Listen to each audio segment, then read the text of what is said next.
had this punk rock show called Complete Control, and the people from the Laugh Factory called the radio station. We want to do a show, and do you have any DJs there that are comics? And the woman that ran the station, she did a solid. She's like, yeah, we have this guy named Joe Sib. So that was how I got into the Laugh Factory. Oh, so wow. So then like I was hosting my own show. And at the time, the Laugh Factory was just putting, you know, I mean, that's how I met Bill Burr. That's how I met Eric Griffin. That's how I met Dane Cook. That's how I met Chris D'Elia. That's how I met, everyone Dave Chappelle, everyone. I mean, everyone was coming through that show, and I was the host. Hot Breath. What's goody, Hot Breathiverse? Welcome back to Hot Breath. I am your host, comedian Joel Byers, and we are all about comics helping comics here, which is how today's episode came to be. Last year, here in Atlanta, Hot Breather Jimmy Crump gave me 2 tickets to see Jim Brewer live at Center Stage. I brought Hot Breather Jim Chappell along with me. John Chappell. He's going to kill me for getting his name wrong. But long story short, after the show, we snuck into the VIP line, got to meet Jim's opener and Jim himself. John then books Jim's opener to perform here in Atlanta, and tonight, my guest today is also performing with Jim back here in Atlanta. We are all on the mission of cultivating the next generation of self-made comics, and our guest today is definitely one of those. So please welcome to the Hot Breathiverse, Hot Brethren and Sistren, Mr. Joe Sib. Yes. Welcome, Joel. welcome. I just remembered that we met in that line.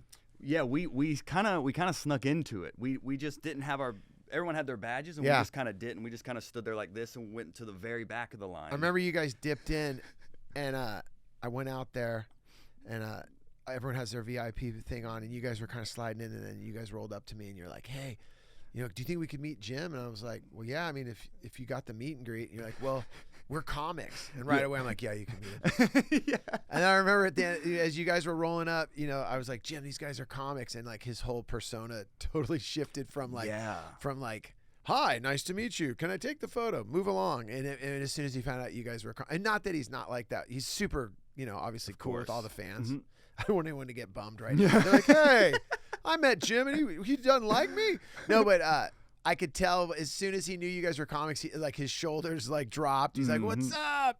Yeah, he hung with you guys for a while, too. Yeah, we stood there and talked for a while. Yeah. And that's what I've learned from doing comedy for so long and then also interviewing so many comedians on here is there's an instant rapport we have with each other that no matter the level, when you meet another comic, it's always like, oh, of the same ilk. The almost. Word that I've been hearing a lot is when people say, you know, when you meet someone that's not a comic, you call them like a civilian. Yeah. And I was like, really? Are we going to compare being a comic to the military? Like, I definitely am not worried about like my car exploding because I've told a bad joke or something, you know, or something terrible happening. Mm-hmm. But lately I kind of understand why people use that analogy, because when you do find someone that's a comic, at least for me, whether they're an open micer just starting out, they're you know, someone that's been doing it forever, there is. And it's funny because even the comic that's huge that meets the comic that's not huge, they immediately kind of have this connection. Mm-hmm. And I've been fortunate to meet so many great comics, and there is just this common bond, no matter who they are, where they are in their career, that there's like, oh, you're a comic, I'm a comic, and then immediately you drop into talking about, you know, oh, dude, did you roll through, you know, such and such club? That guy's a dick. Yeah, that green room has. Yeah. Or if you're really close, how did it happen for them? What are they doing? You know, it's like you just immediately everyone starts talking, you know, and talking about material, and it's I love it. It is definitely, it feels when you're a comedian and you're dealing with new comics and older comics, there is this connection that is some sort of strange underworld community that is only understood by the people that are doing it. Yeah. Because I've had friends and, you know, even relationships with people that they just don't understand. Why would you go to slow pour, you know, on a pouring night and Tuesday, you know, and do a set, you know, at this restaurant / bar / comedy club? And you're like, because that's what I want to do. And I've thought about doing it all day. You know, that's comedy. It's like, that's all I think about all day long. Yeah, you flew in a day early. You came in a day early to do John's show last night, which was incredible. Yeah. I don't know about incredible. It was so generous. It was incredible for John. It was. I was gonna say it was incredible for John for having me, and generous for him to have me there. And it was a killer room. I don't know Nick's last name. Nick and Billy opened up. Nick, Billy Willig and I'm not sure. I wasn't there, so I'm not sure. But Nick, he's from Atlanta, black hair, goatee. Super. Oh, I know who you're talking about. God, we got to get his name because he was so killer. He is. I've done several shows with him. Yeah. So he does the Herschel Walker joke. He does just great material about Atlanta. Super funny guy. But everyone was great on the show. And then the best part about it was there was actually like a real crowd there. So yeah, I was really psyched for it. But yeah, I mean that's what you. Nick Murphy. There you go. Nick Murphy. Yeah, he was great. Yeah, he's very funny. Super funny. He has a very stoic voice. Mm-hmm. You know, like when he was talking to me, I was like, wow, I wish I had a voice like that. Like he does not use the words like and dude and bro. Like he just boom fires away. And he has a joke about his dad being in QAnon. Did he do that last night? No. So funny. I love watching a comedian and you learn about them and it's authentically them and you get a feel of who they are and where they came from. I definitely got that feeling from him. Yeah, he definitely does that. Yeah, he was great. He's one of those comics too that like I was watching his set because he went on before me, and I knew that he was doing really well and that I was enjoying it because I forgot that I had to do a show. Yeah, and I suddenly like just bolted out of there. I'm like, okay, I can't watch him anymore. Like I'll get in my head. I'll start going like, okay, there's no way I can. Why am I here? Okay, I can't follow that. You know, you start. You'll even think that now? Oh, totally. Really? Yeah, all the time. Like the self-doubt? Yeah. Even when I was taking a leak before I came up here, I like looked in the mirror. All right, you can do. You know, I don't know. I just get it. Sometimes you just get in your head. I don't know if it's because I drink too much coffee or.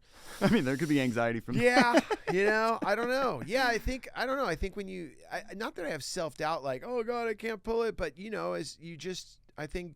For me personally, I always want to deliver at a certain level. I always want to come out and get on stage and do the best that I can. So for me, a long time ago, I learned when I used to think when I first started, I should watch everyone's set. Like I'd be on a show with like, you know, as all of us, 10 people. You're right, yeah. And you're in the middle or you're at the beginning or you're at the end. And I would felt, as respect, because I came from like a music background. When you were in a band, you know, if you open for someone, you watch them, they watch you, you load your gear up and you leave at the end of the night. I thought in comedy it was the same way, but what I realized was what was happening was watching all of those comics, I realized why other comics don't watch comics, not out of disrespect, but you're getting in your mindset of how you're going to deliver your material. And for me, if you watch too many other people, you may start taking certain characteristics of their delivery or their perspective, and you might unknowingly go on stage and kind of take on one of their characteristics. And that was a fear of mine because I was like, oh wow, if I sit there and watch 10 people before I go on, I'm going to get lost in their material. Some of it's really good, some of it's really bad, but I don't want that to happen when I hit the stage. So now I understand why you go to a comedy club and there's comics in the back of the room or comics all over the club not watching the comics. And that was for me, like I said, coming from music and coming from a community of, you know, not that comics don't support each other, but they're more in their head. And I was coming from a community of like, hey, we're all here together. We're all, you know, and that took me about like 5 years to understand it's not people being rude to one another. It's just, I got to be in my moment and I got to be in my headspace to get up on stage to do what I do. And that's why, like, you know, how many times have you met a comic that you love and off a stage, they're so different than they are on stage, because when they hit the stage, that's them on stage. And when they're off stage, they're a totally different person. Yeah. I almost do the opposite where I do watch the show. A lot of comics will hang out before the show. And I found when I do that, I almost get it all out before I get on stage. So I'm being silly with other comics, and now I'm not silly on stage. So there's like a balance there. Well, like for me, that part, the riffing backstage, I love. Oh, like if we're all backstage and we're in a room and we're all joking around and telling jokes and you know, we're just riffing with one another, not running bits. I don't like when you're hanging out with comics and you go, "Are you running a bit on me right now?" You know, I once was with this comic that I love, Dom Herrera, legendary legend, guy, yeah, legend. Yeah. And when my first gig, so I started in Hollywood, right? And my first gig, So I went up to the Comedy Store, and I started later. I was 40 when I started. And how long have you been doing it? I've been doing it. I always I think it's either my 15th or 16th year. Okay, I think cool. I'm 16 years. But before that, I did a one-man show, and I did that one-man show for 5 years. Oh, and then okay. The one-man show morphed into wanting to do stand-up. And so it's like, and I've just always been on stage. Yeah, I mean, you were the lead singer. I was of a singer in a so- band. At 10 years old, I was a magician. That was like the first.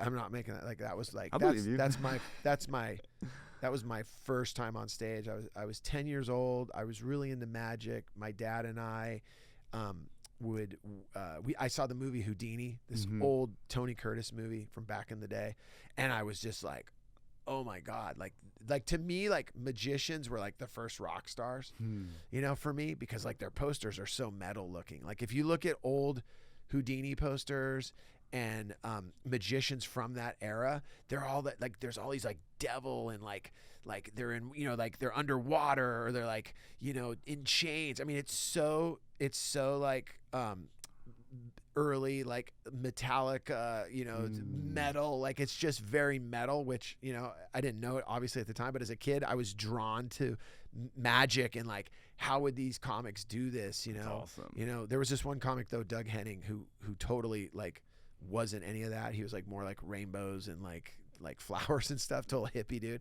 I loved him. My dad took me to see him. That was my first time ever going to a big event, and we went to Tahoe in California, or outside of California. Oh, that's awesome. And my dad took me to that, and that was my first time going backstage. That was my first time meeting someone that was on stage, and magic was everything to me. So at 10, I was really into magic, but that kind of was my step into like getting on stage. And then at a certain point, I was just like, I got to put away the scarves because I wanted to meet girls. And they were just right around 7th grade, I realized, you know what? Chicks aren't into this. You met a girl with a scarf, and you're like, let me show you something. Yeah. I can make you disappear. Yeah, it was very theatrical all the time. So at around 7th grade, I was like, you know what? I'm out. And the thing for me though was like getting into music, and like you just said, like coming from that background of punk rock, I think one of the things that drew me into stand-up again, because when I got into stand-up at 40, people, it was funny, I felt like some of my peers in music were kind of bummed at me a little bit. Like, why aren't you going to pick up an acoustic guitar like we have? And not bummed at me, but just, what, I should take that back. I think they were just maybe worried for me. That's what I'd say. Because midlife crisis. Yeah. Or just like when you tell someone you're going to do stand-up, it's just, it's because what you're saying is, I think I'm so funny that I should, be on stage with a microphone and I'm hilarious. And you could be funny off a stage, but I think some of my friends, especially in bands, because I'd been in music my whole life, I was in my first band at 17, I'd been on tour from the time I was 17, all the way. I've always been on tour. Yeah. Wow. And I think you play music with people. So when I told people I was going to do stand up, a lot of people were supportive because they were like, oh my God, you're way funnier than you are a singer. And I was like, really? Okay. Wow. Okay. I didn't think of that. But the guys that like I loved, I could see the look on their face when I would tell them I want to do comedy. They were a little like, you could see the sense of like, is everything okay? Are you going through something? I was like, no, I really want to do stand up. And they're okay. And I just knew that like I was a singer, like, I couldn't pick up the acoustic guitar and make that my passion, where a lot of my friends, went on to do that and they're really good at it. And I was like, you know what? I'm not gonna be able to do that. I got to figure out a different way to get on stage. And that's why I chose the path of stand up. And I remember when I started, back to the store, I'd go up to the store and I just, Comedy Store in Hollywood. And I remember I was kind of hanging out. And I was friends with Pauly Shore. Him and I was in a movie that I was Biodome, in Biodome, right? Yeah. So I was in Biodome, and I know a lot of you guys are recognizing me from that. So we were in Biodome, and it was cool because Pauly always had a really, when I met him in Hollywood, he's always been so cool to me.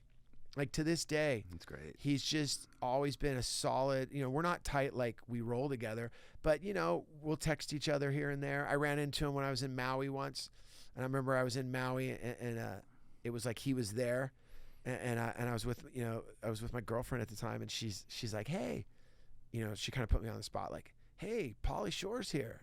You know him, right? And I'm like, yeah. And she's like, well, he's sitting right behind you. And I'm like, and it was that moment, like, ugh, like, how's he gonna, we're in public, and I turn around, he's like, Joe Sib. He's like, super, get over here, buddy. It's awesome. But he was the one that got me into the store to do a show, and I was doing my one-man show, and he was like, hey man, I heard you do a one-man show about music. It has music cues. It has all of that. He goes, my mom built the main room. She was still alive at that time. Mitzi was still alive. He goes, you should really do your show here. And he reached out to me because I was doing the one-man show all over Hollywood. I hadn't done it there. So I went up to the Comedy Store. I did the show there, and it went great. And then I was like, hey, I want to come up and do, what about like, if come here and do spots? And I remember I went up there to do some spots and to try to get in the mix up there. And I started meeting different comics. One of the first guys I met was Sandy Danto. He like literally walked me around the club, introduced me to everyone. I met Brody Stevens that same night. Brody was really, he went out of his way to be cool to me. He could tell I was totally out of my element, and just was like, hey, Joe Sib. And I used to do this joke about PMA, positive mental attitude. And at the time, that was his whole vibe. Like, you gotta be positive. So him and I bonded kind of over that.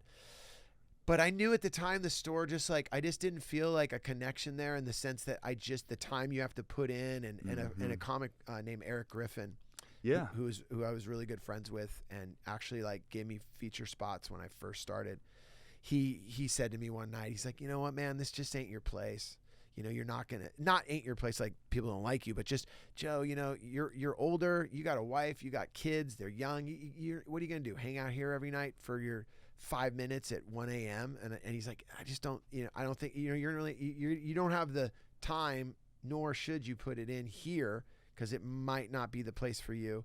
And that's when I went down the street to the Laugh Factory, and Jamie Masada was the first guy to be like, all right, I actually kind of got in there in a weird way, because I was doing radio at the same time, and he was like, buddy, we are going to be doing I love Jamie Masada impressions. Do people do that? How was that one? No, that was great. Yeah, buddy. He used to always touch my face. I remember I was at a Christmas party once, and he just came over to me. He goes, buddy. And I'm like, dude.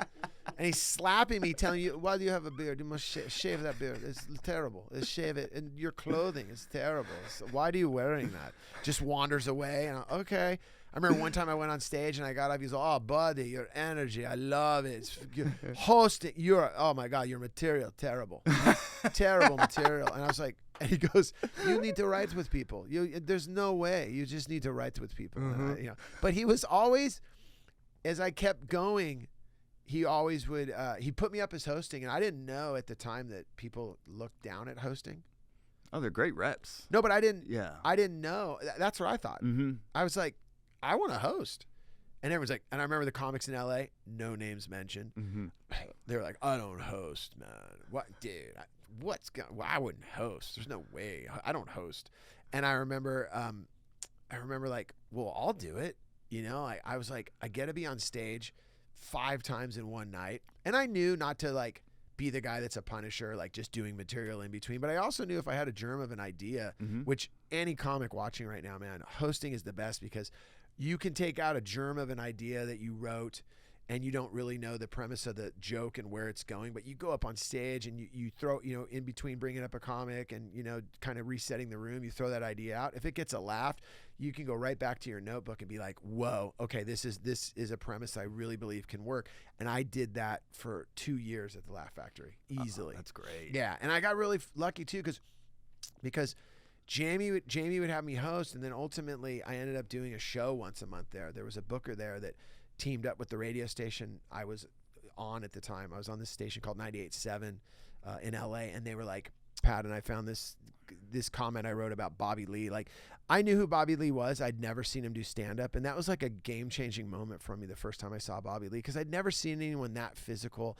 and it felt just he was making it up as he was going along, and he was just so in the moment, and the abandonment that he had, and I wrote down in my journal like everything that I saw him doing that night, and that I loved, and those were the nights there that were so game-changing for me, because it's one thing to watch a video, but it's another thing to actually see the art being made right there in front of you. Mm-hmm. And when you're early in the game like that as a comic, because at that point I was so new to the game, I was so green, but I was so full of, like, I was a sponge. I just wanted to watch everyone, and I knew from being in bands and from playing music that you need to surround yourself. Like, if you surround yourself with great artists, then you're going to learn, you're going to learn how to be great, or at least, visualize yourself going in that direction.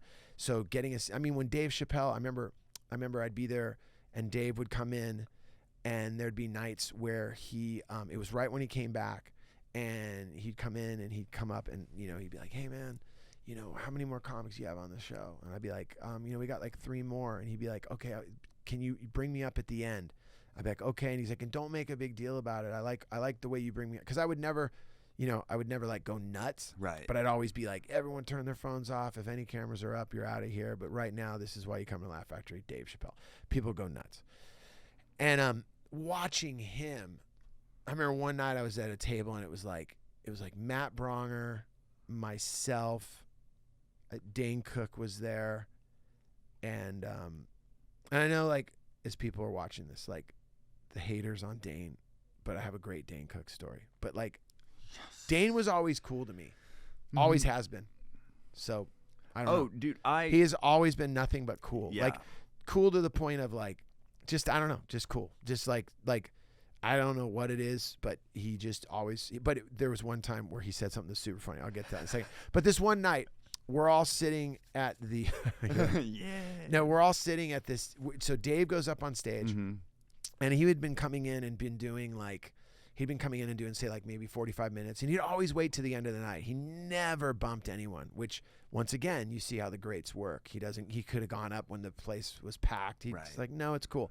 So he goes up there, and I remember he has a drink in one hand, and dude, this is California. He's smoking cigarettes on stage. I was like, that is punk rock. Like, just smoking, drinking. I'm like, damn. And this particular night, he went up there, and he got on stage probably close to 11, and he didn't get off stage till about 2 a.m.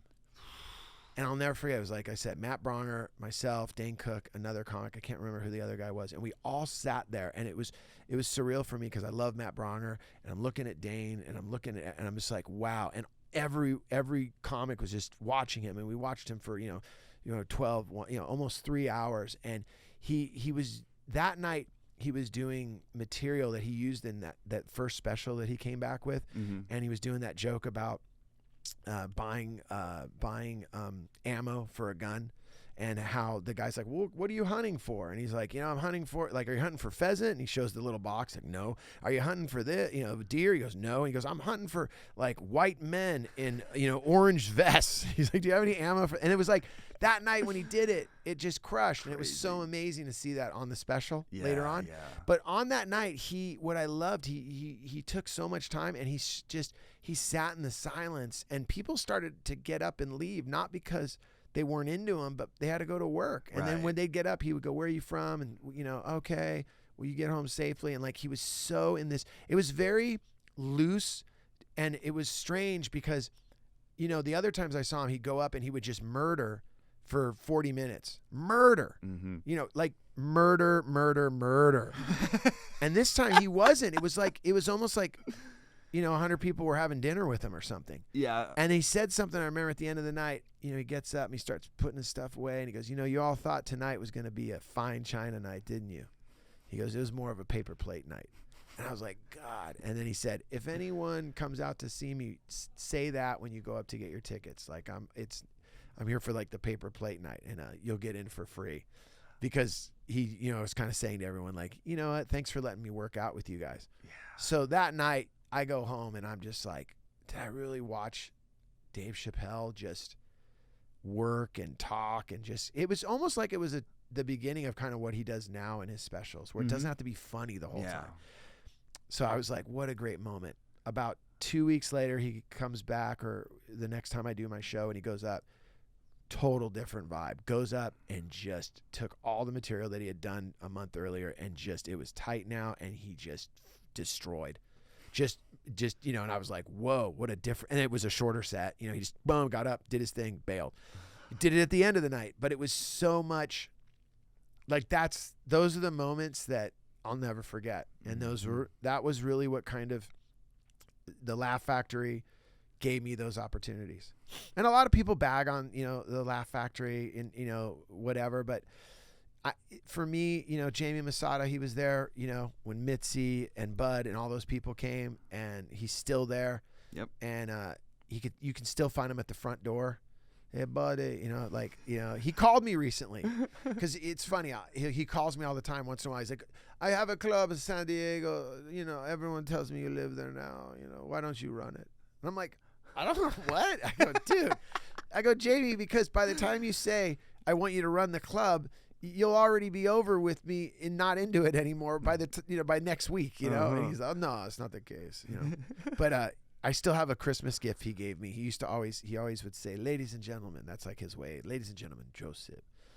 He gave me this picture of a clown. He's into clowns. And dude, I immediately got it. It was so scary. I just wrapped it back up, put it so far in my garage. Like, I don't even know where. It's so scary looking. It's like a picture of a clown. It's all, ladies and gentlemen, Joe Sib. I'm like, dude, like, love you, but this is scary. This is weird. It's not even a nice clown. It's all, it's so, what's the Gacy guy from Chicago? Oh, like William H. Gacy? Dude, it's like, is this left over from his collection? Like, buddy, he come in to do a set. He gives me, I was like, dude, I do not want anything to do with this. But yeah, Jamie, he gave me my first real, opportunity. And then that led to the Improv. Because the Improv down in Melrose, they were like, it was a new crew down there. Rita was still there. She still is there. There was a woman, Paige, booking, or there was just different people. But this woman named Emily, who's actually the Comedy Store booker now, that was the first person that booked me a regular spot. Emily, who books the store now, she gave me my first spot. She came, saw me do my one-man show. She was like she was younger. She's younger than me, but she was like a little punker. She's like, I love Big D and the Kids Table. I love Side One. I came and saw your one-man show. Would you ever want to do it at the Improv? And I was like, okay. Oh, that's awesome. And then she was the first one to say, hey, what about coming back? And it was the joke we were talking about. You should come back on a Thursday and do 7 minutes. And I was like, 7 minutes? Like, I can't even get the mic out of the thing in 7 minutes. Like when someone says 7 minutes, you're like, what? Yeah. And I remember the first time I ever went up there, I went up after one of the Wayans brothers. And he just destroyed. And they're like, ladies and gentlemen, Joe Sib. And I was just like, oh my God. And I remember all I wanted to do is just go up there and not suck, that it would stand out so much to ruin the vibe of the show. And I remember I got off, my friend was like, dude, you did great. I'm like, was it funny? He's like, no, but you tried so hard. You survived. Dude, you were trying. And I was like, okay. He goes, no one even noticed. I was like, okay. And that's when I didn't know, when you got the light, that the light is like, you have a minute to wrap it up. I was so paranoid of running the light that when the light went on, I would just bail. I wouldn't even say goodnight. It's better to end early than go late. No, Running but dude, no, but I was like, I did it to the point where the club said, dude, relax. When we give you the light, we asked you to do, 8 minutes. We're giving you the light. It's 7. Right. You have a minute to wrap it up. Okay. They do the light. I'd be like, yeah, just thanks. Just walk out. And because I was so paranoid of running the light. I remember I was on it was just like, that was something that was always a trip. But yeah. So I know I was at a great place to develop. Dude. You know what though? I'll tell you this right now. It wasn't a great place to develop. Oh no? No. LA is not the place you want to start. But around all of those greats and that was the good part. You know what? Time. That part was good. Yeah. But the part that wasn't good, and people told me this later on, and I didn't understand it. They were like, you don't want to get seen in a city like that too soon. And that's what happened to me. People saw me learning, so there was already like there was already like, yeah, man, you should put Joe Sib on. Yeah, I saw him. And at that time, I'm a year in, and you don't want to be in a showcase room like that a year in. Yeah. And that wasn't, I didn't care because I was older. But looking back on it, like whenever I run into a younger comic, they're like, I'm going to LA. And I'd be like, all right, go to LA with wow. This place is haunted. That clown just came to life. Dude. And that right there was like, I also feel like Los Angeles was like, quit talking shit. Right. Hey, bro, we've been good to you. Like, okay, sorry. That was Mitzi, like, move on. Yeah. No, what all I'm saying is this, like, I just, like, what I'm saying is that, like, and not that, dude, I got amazing opportunities from starting in LA. I mean, all the comics I just talked to you about, I got to see, I got to meet, I got to work with all those comics. All I'm saying is this, if I was at a different point in my life, I would move to LA, and this is my advice. If you move to a city like Austin, you move to like right now, Austin's the place. I just went to Austin. Dude, it's like the gold rush there. I mean, it's crazy. Mm-hmm. It's almost too much. You're like, okay, everyone's here. I don't know. And it's great. And there's clubs, and it's a great vibe, and I love it. And I love that truck stop Buc-ee's. So it's like, I'm into it. You can get beef jerky, barbecue, a gun, and tires for your truck. Like, America, go. I love it. But the thing that Are you running a bit right now? No, I was kidding. I was kidding. Oh, did I tell you the Dom Herrera? Was the Dom Herrera? I didn't tell you the Dom Herrera story. Not yet. No. So we're gonna come back around. Okay. Yeah. Sorry, I've had coffee. This is all I've relevant. never done drugs. Ever. Never. Even in your punk rock days. Never. So that's why caffeine affects me, I think, so hard. Oh, interesting. Yeah, I've never did drugs. Dude, I tried smoking weed and I freaked out. Yeah. Yeah. Well, you're missing out. The run in the bit with Dom Herrera was, Jamie was like, buddy, you go down to Long Beach, you open for Dom Herrera. I'm like, really? And he's like, yeah. And I'm like, oh my God. He goes, you have to drive him down there. You make sure he gets back to the club up here. He likes to have a couple drinks. You make sure you drive. I'm like, awesome.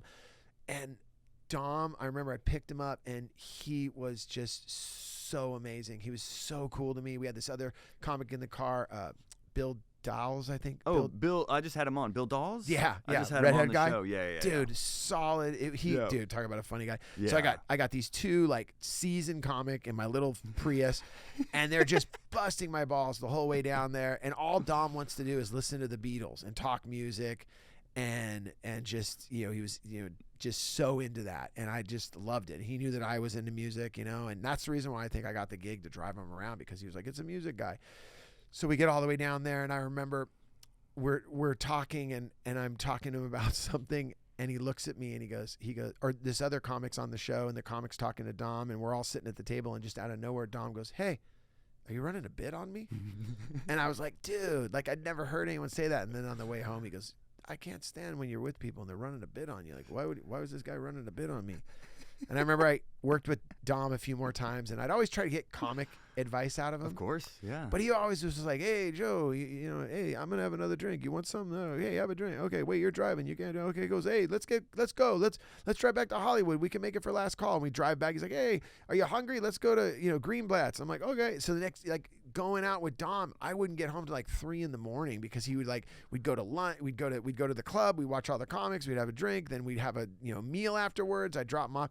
He was just so solid. But one night I remember I did a show, and I said, Dom, I wanna can I pick your brain about I always want to ask questions. And he said to me, yeah, sure. And I said, in my set tonight, what did you think? And he goes, well, I like this bit, I like that bit. And I go, well, yeah, I tried that bit and it just didn't work. He's like, listen to me. And I said, hey, I got a question. How many times do you try a bit before you stop trying it? And he gets all serious and he goes, once. Huh. I go, really? He goes, yeah. I go, do you mean that? He goes, yeah. If you throw something out there and it's a full room and it doesn't work, move on. Huh. Because the other advice I got from Eric Griffin, don't fall in love with your material. Yeah. He used to always say that to me. And then another thing Eric Griffin said to me once, because he was super, I'd kind of grind him, and he would be like, Joe, it's too much energy. Okay, I go, Eric, I don't know, I want to ask you a question. He's like, what? And he goes, you know what your problem is? He goes, yeah, you're getting laughs out there. You're doing that. He goes, your thing is you don't listen to the audience. You're not listening to the audience. And I'm like, what do you mean? I listen. He goes, no, you don't. You don't listen. And you know how long it took me to figure out what he meant by you're not listening? 3 years. And what did he mean by that? He meant that don't run your act like there's certain comics, we all know Carlin wrote everything down. Mulaney, he writes it all down. It's just every word placed like that. That's amazing, right? But they're also still in the moment while they're doing the material. At least, that's the feeling that we all get. Mm-hmm. What he was saying was, Joe, you're doing a bit, and the bit that you're doing, you haven't even finished delivering, and you're already, I can tell, thinking of the next bit. You're not listening to the audience. Let them finish their laugh. Let them, see what else, listen to the laugh. And you know how it is. It's like when you listen to the laugh, it also changes the direction of where you might go in your material. Now, obviously, when you're starting out, you only have so little material. So it's like a computer. You only have so much on the hard drive. As you get deeper into it, you have more material. I remember, that's why when you go see a headliner that's a true headliner and they do a full weekend, you go to the full weekend, you'll see 3 to 4 different shows. Sure, maybe 40% of it's the same, but 60% of it isn't. That's a comic that has so much material that they're reaching to and going to. Whereas when you're starting out, you don't have that. So when Eric Griffin said to me, "You're not listening," he wasn't saying, you're not listening. You're like I was being a dick. He was just saying you're not listening to the response you're getting. You're not seeing the opportunities that the audience is giving you. And I was like, it just took a long time for me to realize that.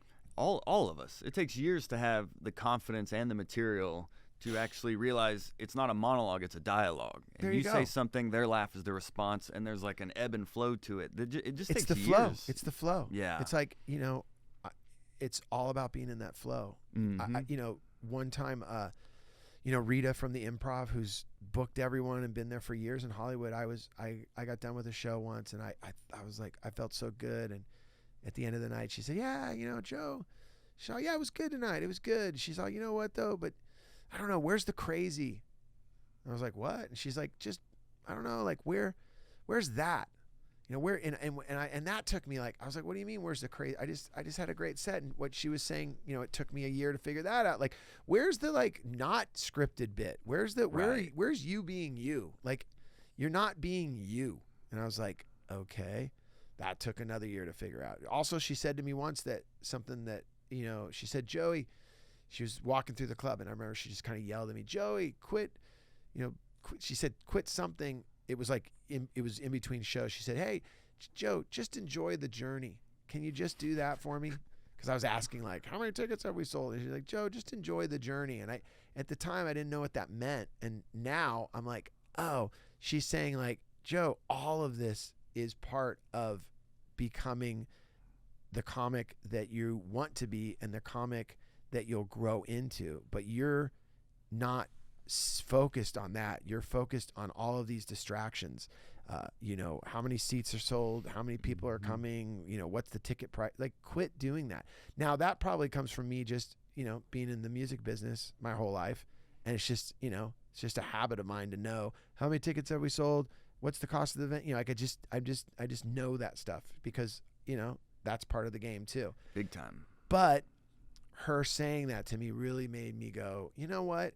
As a comic, I'm really going to work on not worrying about those distractions and really, for the first time, focus on, I want to be the best comic that I can be. My goal every night is to be the funniest comic on the bill. That's my goal.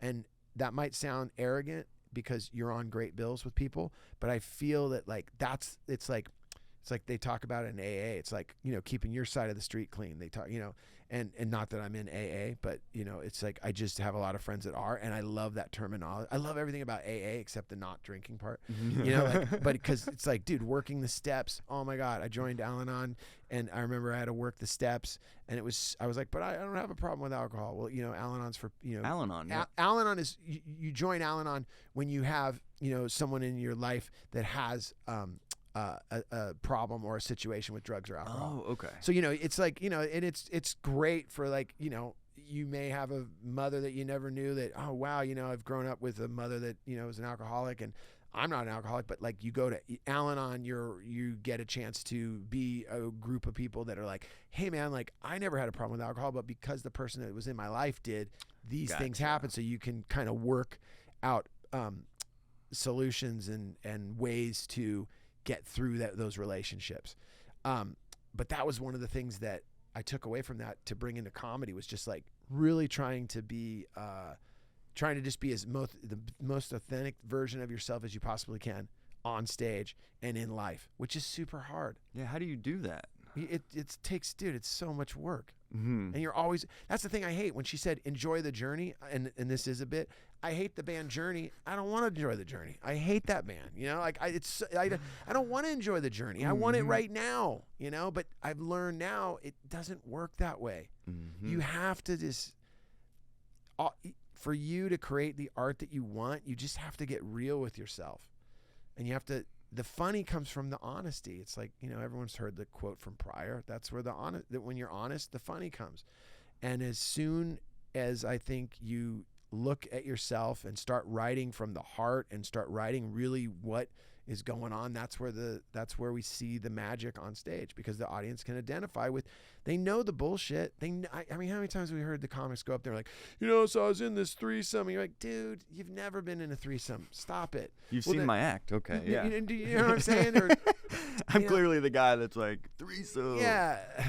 But, you know, I'm just using that as an example. You know what I'm saying? Yeah, you hear people go on stage and they talk about things that just aren't real. Exactly. And you're like, dude, that didn't happen. Right. Even though it's getting a laugh, it didn't happen. Mm-hmm. So, you know, obviously we stretch the truth.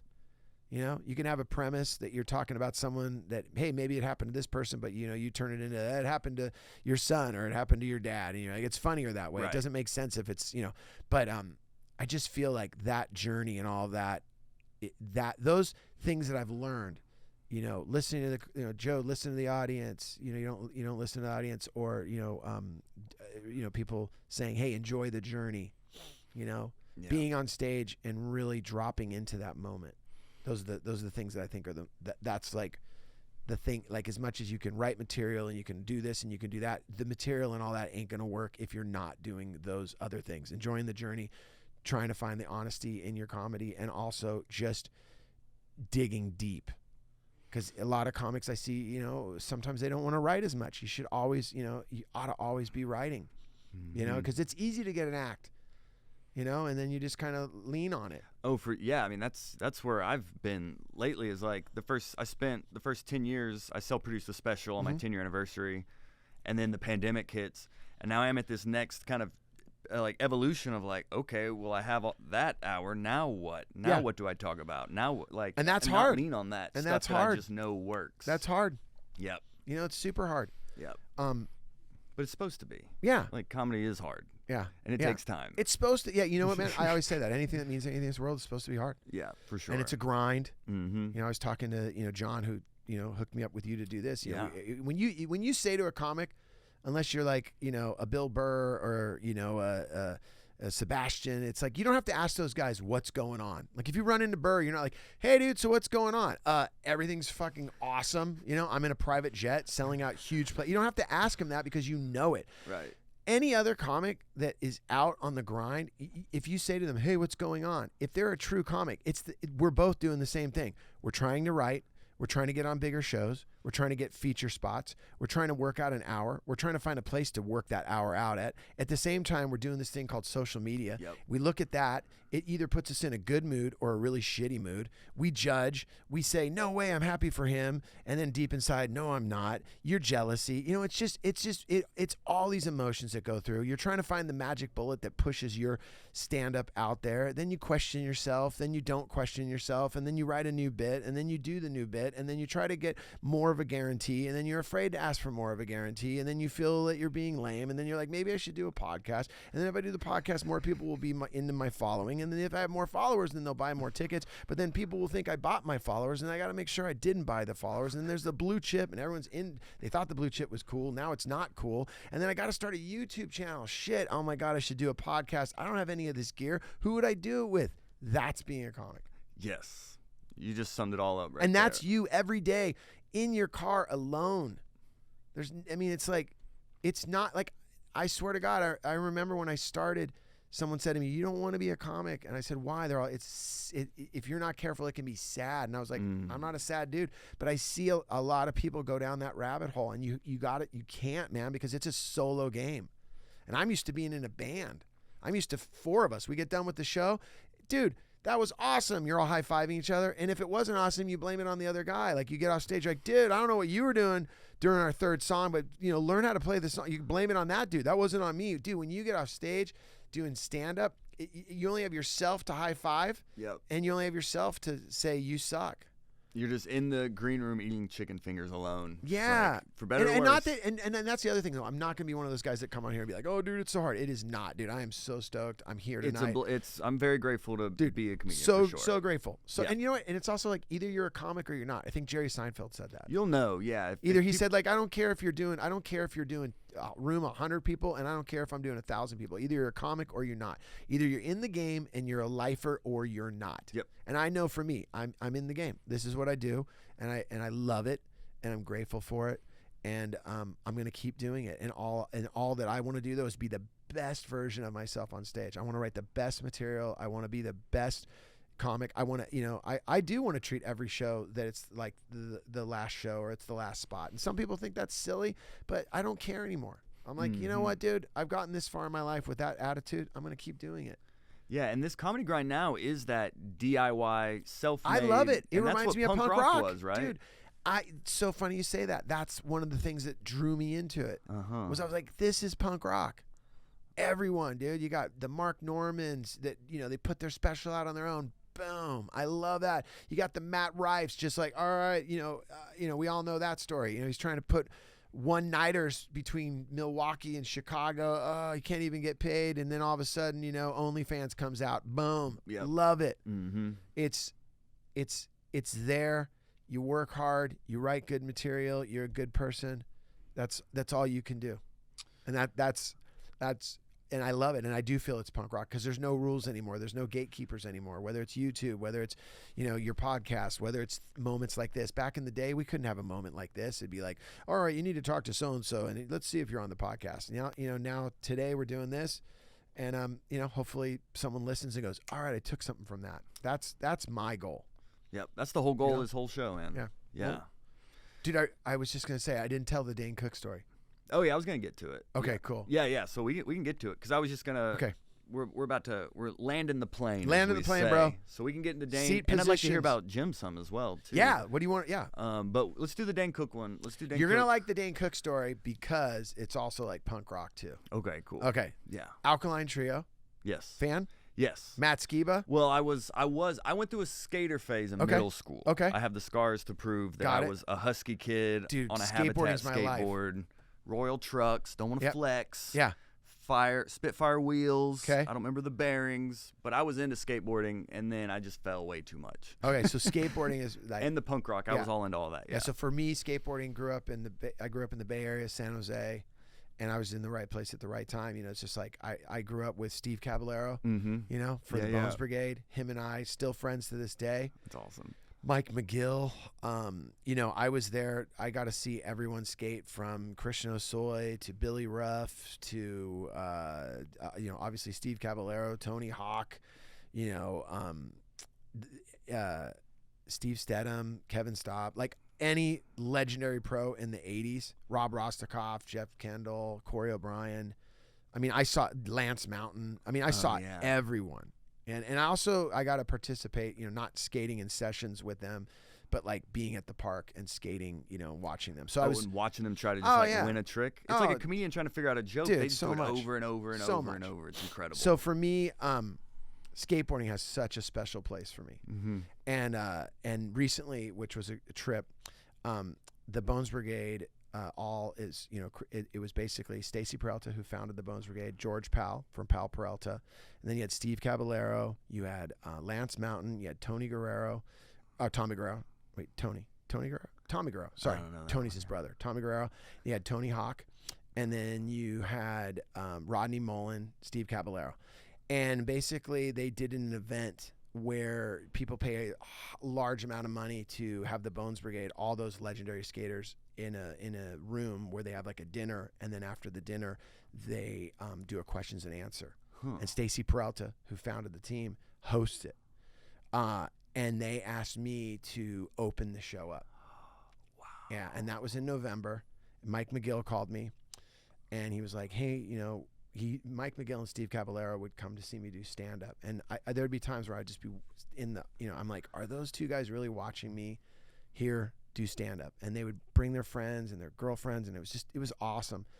But when I got asked to host this event, it was seriously like, I've had amazing opportunities. I toured with Jim Brewer and Metallica. That was a whole amazing tour. But getting the chance to welcome those guys on stage and do 20 minutes about the Bones Brigade and skateboarding was one of the highest points in my career. Like it was in this beautiful hotel, and it was great because I was on stage and the place was packed with all the people for the event. And now for everyone listening, if you're not a fan of skateboarding right now, it's like when Rogan talks about UFC. If you're not into that, you're like, okay, fast forward. But my polar plunge, dude, ice plunge, which I recently did. Have you done ice plunge? I have before, dude, not lately. I recently started doing that. It's pretty rad. You get high from it. Oh, absolutely. Like you're buzzing after it. Absolutely. Yeah. So then when I did this, it was pretty amazing. I was doing my set, and the Bones Brigade were supposed to be in another room, and then I was going to bring them on stage, but they started hearing me through the wall, and then they all were at the end of the room watching me. So there was this moment. If you would have told me 12-year-old, Joe Sib at Winchester Skateboard Park would be entertaining and talking about the Bones Brigade with all of them there watching me, it was seriously a highlight I'll never forget. Like that, the visual of them watching me and laughing, seeing Tony Hawk laugh. Mm-hmm. Like making Tony Hawk laugh. There's a photo on my Instagram. If you go to it, there's a picture of all of them, and I'm like holding the board, and it was a highlight. Lance Mountain, all those guys. That's awesome. And then, and I did a bit on each guy, and it was just so amazing. Skateboarding, everything to me. So okay, the Dane Cook story. Yes. Alkaline Trio. So that's how I was like, how did we get off on that? Yeah. But it was Alkaline Trio. Okay, so check it out. And then so there was a moment in time. Matt Skiba, great friend, super solid dude. And just, always been super, super great. Alkaline Trio, I used to do this Rock to Roll benefit where we raised money for wheelchairs. Alkaline Trio played it, donated all the money. Solid band, solid guys. At this point, I think they're on hiatus. They're not doing something. And Matt Skiba is in LA. And he's just hanging out, and he finds out I'm doing stand-up comedy, and he's like, I'm going to come to your show. So he comes a couple times, and at one point I was doing a show where I incorporated magic and then like music and then comedy, and it was called The Bare Bones Show, and it was at the Laugh Factory.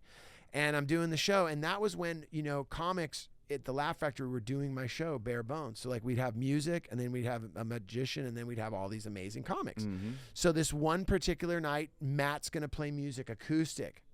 Matt Skiba from Alkaline Trio, place is packed. And he shows up, and when he shows up, I can tell he's had a couple cocktails. And I'm like, oh, that's fine. He'll be fine. And then as the night progresses, the first act goes up, second act goes up. Now all of a sudden, Matt Skiba has to go up. Now, Matt at this point is backstage, and he's hanging out with all of the comics that are there. Finesse Mitchell was on the show that night. Dane Cook was on the show with it. Dom Herrera was on the show. I think Tosh was there. Oh, Daniel yeah. Tosh. Yeah. Like everyone's there because it was the show to go to. Everyone's there. We're all backstage. Matt Skiba's hanging out with everyone, and he's shooting the shit with Dane, and he's talking to Dane, and they're having great conversations, and they're all in the upstairs, and Finesse. Everyone's just talking to my buddy that plays guitar, and Matt Skiba's a pretty big dude. He's tall, and Dane's a pretty big dude. So like if I'm standing there, I'm the shortest, right? That's a key moment to the whole thing. So Matt Skiba goes up on stage, and he's playing. And no diss, Matt, because we joke about it now. He was annihilated, dude. And he's just like not playing the songs. It's not connecting. And then he decides, I'm going to be a comedian. Oh. And you know how that is. Yeah. Civilian going into the comedy world. And I'm kind of like, all right, where's this going to go? And then all of a sudden, while he's on stage, he starts just busting out these jokes that are so not jokes, and then starts morphing it into, I was hanging out with Dane Cook, and, my roommate used to listen to you, and then he killed himself or something like that, and the room just goes dark. And I'm like sitting there, and at that moment, I'll never forget, Finesse Mitchell goes, you better get your boy off stage. Yeah. And I'm like, and all that's going through my head is I'm like, I just started stand-up, and it's going to be over this quick. Like, I realized, Jamie's like, buddy, what is going on? Your friend, get him out there. And so then it was the joke, dude. Like, I had to, like, I had to like go on the side of the stage, which was awkward while he's trying to play songs. And I had to go up, and as he's just digging a hole deeper and deeper and deeper, I just go up and I put my hand on the neck of his guitar and I go, ladies and gentlemen, Matt Skiba. And Matt looks at me like, what? I thought I was crushing. You know, and I'm like, okay. So then I get Matt and we go backstage, and every comic is like, what the hell are you doing, dude? Mm-hmm. You're bagging on the club. You're bagging on us. And everyone, and I'll never forget, by the time I got backstage, Dane and Matt were just, you know, talking to each other, and they were just like, they weren't like gonna fight or anything, but like I thought in my head, I'm like, oh my God, like what am I gonna do? Like Matt's my bro. Like I can't let this end bad. And he's being surrounded by all these guys, and they're just going, dude. And Matt's going, I thought it was cool. Like I thought that's what you do. And you know, and I'm trying to convince Matt. I'm like, dude, it's the equivalent of like going to CBGB's and saying the Ramones suck and this place sucks. Like you just can't. It's like going into a church and just, you know, doing something gnarly. You know, like you just. And he's like, I thought. He's sitting there like that. And then this is Dane. It's like a circle of us. You know, it's Dom Herrera. It's Tosh. It's, you know, Finesse Mitchell, and then me, and then, you know, and Dane Cook goes, dude, look around the room right now. Look around your room. You're surrounded. Comedian, and he points at Dom. Comedian points at Tosh. Comedian puts at Finesse, points at me, and I'm like, oh shit, he's gonna call me a comedian. He goes, well, you know what I'm talking about. And I'm like, dude, I was so close. Yeah, he doesn't call me a comic. You know, kind of like, yeah, you're one of those, like, yeah, and I'm like, oh, man. I was so bummed. Oh. I was so bummed. And then I remember, you know, Matt apologized, and Dane was like, it's cool. All right. You know, just next time, don't do that, you know. But it was one of those moments where I was like, oh, I was so close. And he was sure to almost be like, go all dude, around he the went room. Around the room. He looked at each guy. There was 5 of us, and I was right there. He goes, look around the room right now. Look at who is here. You got Dom Herrera. He's a legendary comedian. You got a comedian. You got a comedian. You got a comedian. You got... Okay. You know what I'm saying? He, like, looked right at me like, I'm not going to give it to you, bro. Oh, dang. Like, that's the great thing about comics. Even in the heat of the moment, he won't give it to you. Yeah, of course. You know? And I was yeah. I remember I seriously thought that it was over. But you know what I realized that night too? It was such a huge learning curve, because in the world of music, something like that goes down on stage, it is over. The venue doesn't want you there anymore. The club's bummed. The promoter's bummed. Like, dude, that was totally unprofessional what happened on stage. And that was the first night that I realized in comedy, when stuff like that happens, it's just, that's magical. The audience, it gives them to be like, dude, you got to stop him playing guitar. So-and-so got mad at him. He didn't know what to do. It was so awesome. And the club loves it too. Like no one's like I remember the next day, Jamie, I was like, oh God, I'm going to get a call from, you know, the club. And no one even called me. I just came back a month later, and it was like it never even happened. Buddy, you bringing your buddy back. You don't bring, you know, I think he did say no more guitar. I was like, all right. He's like, no more scaba with the, I'm a skiba, no more scaba, just no more ska, like ska, ding, ding. Yeah. Yeah, thank you for sharing that. Yeah, I don't know. I've never told that story.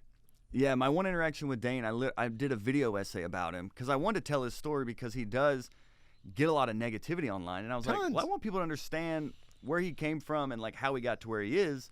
So I made this video essay, and I was super psyched, and I sent it to him first. And he just saw the thumbnail, and he was like, call me. And the thumbnail was kind of clickbaity in hindsight, and I changed it, and it's all, we're all good now. But like, he gave me his number, and we talked for like 30, like, oh, that's this is randomly at like 10:30 at night. It's totally him. We talked for like 30 minutes, and he's like, you're like, he's like, I know you're trying to help. He's like, this thumbnail's not helping. It's negative like everything else, which is the opposite of what you're trying to do. And he's like, you could do something very special like Johnny Carson would do in showcasing comedians. He's like, you can do that with this. And he wasn't mean. He was like very encouraging of like you can make this better type deal. Yeah. And that always stuck with me. He took time like on a weekday at 10:30 to be like, I don't know this guy, but I want to help him. And I was like, whoa. Well, you know, I think comics, you know, for the most part, you know, the people, they want to help each other. Yeah. It's just the people that actually take the time to throw the number out there and pick it up and do the call.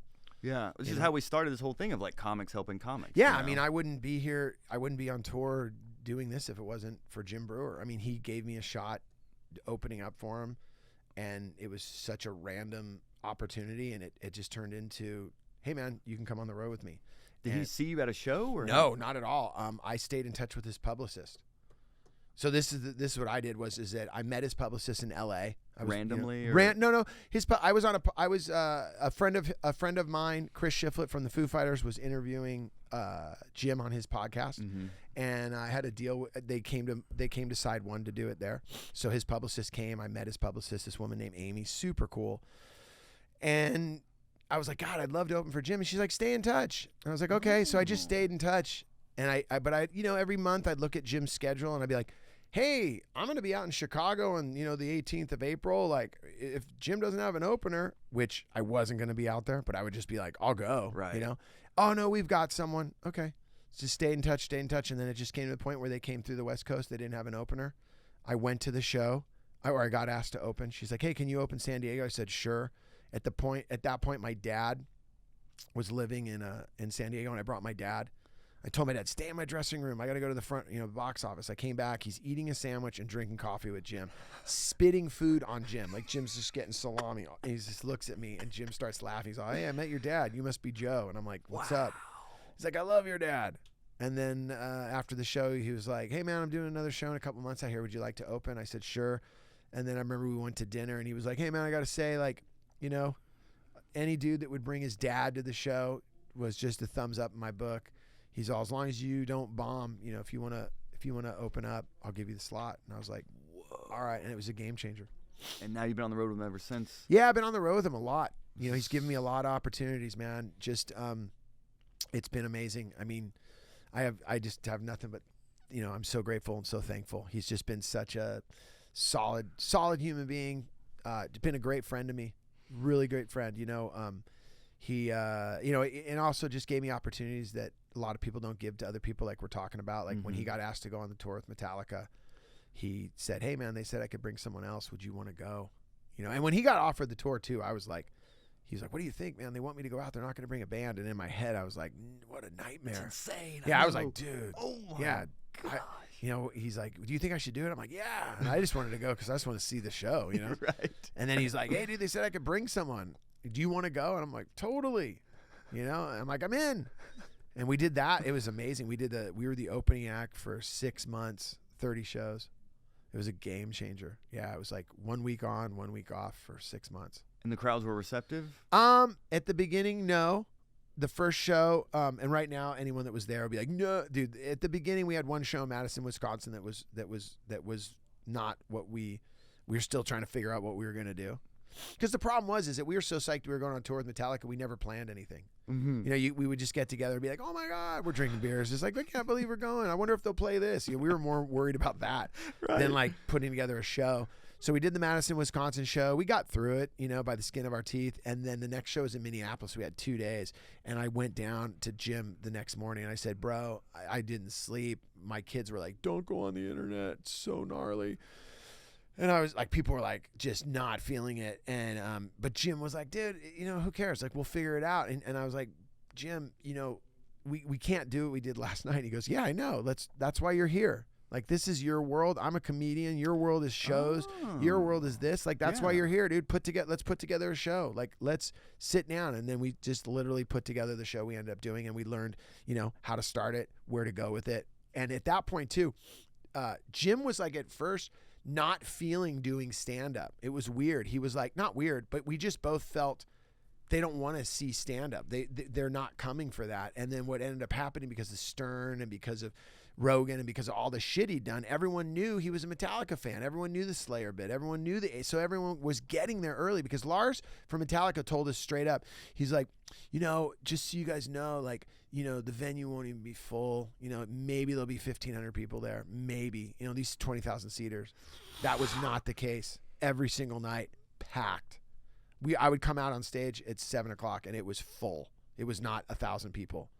And I remember, and that's when when I and Jim figured out, dude, they're here to see you do stand up. So we went from like not doing a stand-up section, not my stand-up, they didn't want to see mine, but they were there and Jim was doing between 35 to 45 minutes of stand-up. Oh my God. Because he had all the material, dude.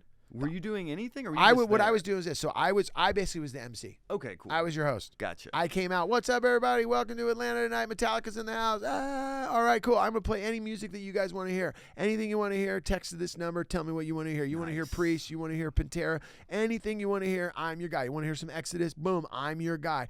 We got Jim Brewer in the house.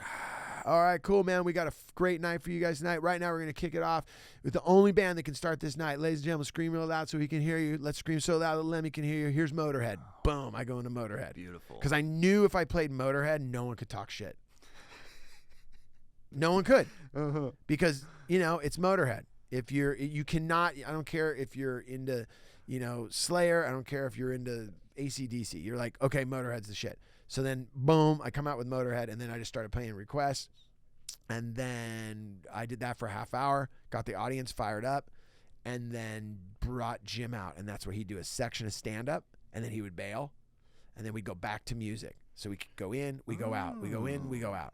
And then we did some stuff backstage with the band. We did some stuff with the fans, and then it all grew and grew to basically this huge karaoke session that we would do at the very end. We were like, look, Jim would be like, I just was backstage with the band. They're warmed up, but you guys got to warm up. And we're Joe, do you got the songs? Yeah, I got them, Jim. We're going to play like 5 songs. And if you don't know the words to these songs, you're at the wrong show. You have to leave immediately. Mm-hmm. And then boom, and you got to remember, we had all the bells and whistles. There's huge jumbo screens. So everyone's seeing Jim, everyone's seeing me. And then we went into like 6 songs, and it would start right out with like, Judas Priest, and has like Rob Halford, and then had the lyrics to like heading out to the high, then it'd go right from that into AC/DC with Bon Scott, and then we'd go right, so the crowd now is all singing along, and they're fired up, and then it would end with what was the last? I think it was Highway to Hell, AC/DC. And then Jim would leave and go, all right, man, I'm gonna leave, and when I come back, I'll have Metallica with me, and then he would split. And then we'd play more music, and he'd come back. I'd cut, stop the music, stop. All right, ladies and gentlemen, are you ready? Thank you so much for being here tonight, ladies and gentlemen, Metallica. And then he'd bring them out. So we were like smart. Yeah, we were. It was like we were. We were like just building it up, but in a way that it was like we weren't overbearing. And then we knew to get in and get out, because the first night we didn't do that. We went on stage at 6:30 and got off at 9:30. You two? Yeah, just me and Jim. Oh we hold the record for the longest opening act ever for Metallica, and it was just 2 dudes. No instruments, 2 Apple computers. Yeah. Oh, yeah, we fucked up. It was Bomb City right there? Not Bomb City. Not Bomb. You know what, man? It depends. You have Jim on the show, be like, dude, Joe's but he didn't have to be on stage the whole time. I was. You had to stand in it. Oh no, he had, because that night he still had, back then it was in the round, and he was like, yeah, dude, I want you to. We were all like, you'll DJ from being on stage. So the first night, there was only one night I DJ'd the entire night on stage. So Jim was coming and going. I had to stay up there and just absorb people flipping me off for hours. Children flipping me off, their parents teaching them how to swear, how to look angry, like little kids, women, mothers, like straight up, just MILFs, just so bummed at me. And then Jim's like, dude, why don't you just act out the song? You play Maiden, dance around. I'm like, dude, I'm not acting out Phantom of the Opera. That's a 12-minute song. That's your department, bro. He's like, yeah. And then, it wasn't that we bombed, but it just went on for so long. Yeah. So the next night I was like, and I remember that night I go, I am never DJing on that stage ever again. I go, I want to be down in the audience. Put me back by the sound booth. Put me up on a little riser. But I cannot be on stage, dude. Because, everyone's looking at me.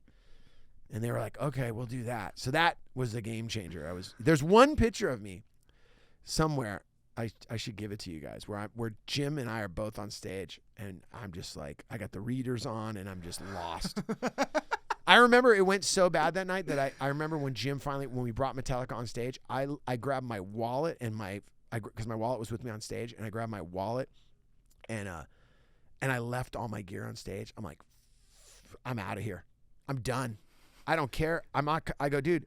I grabbed my stuff. I was ready to leave. It was the first night of the tour. I went backstage and Jim's like laughing. He's like, "Oh, dude, we got to work on that." And I'm like, "I'm out of here." And he starts laughing. That's the thing. Everything to him is a joke. Yeah. The more pissed I got, the more stressed I got. He just made him laugh harder. I'm like, "Dude, you're not feeling that?" He's like, "Dude, don't worry about it, man. We'll figure it out." And we did. It's a different animal, though. I'm not that guy. Yeah, his show it's almost like he brings almost the energy of a rock show. Like Totally. watching you guys work last time you were here, like he did like 75 minutes of nonstop laughs. And Done. I'm just watching it like, is that where the bar is? Yeah. I haven't seen someone kill that hard for that That's long him. before. That's him. Yeah, it's that's why, like I said, that's why you never, I mean, if there's one last thing, because I know there's like a lot of young comics that watch it, and hopefully you guys enjoyed our banter. But I don't know, the thing I've learned, honestly, Joel, is that like it never turns out the way that you think it's going to turn out. Do you understand what I'm saying? Mm-hmm. It never, ever, you work this way trying to make this happen.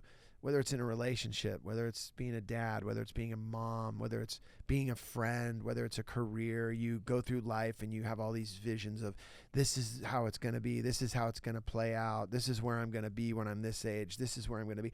You have to have those visions and those beliefs and try to obtain those things and make them happen. But what I've realized is you can try and do all those things.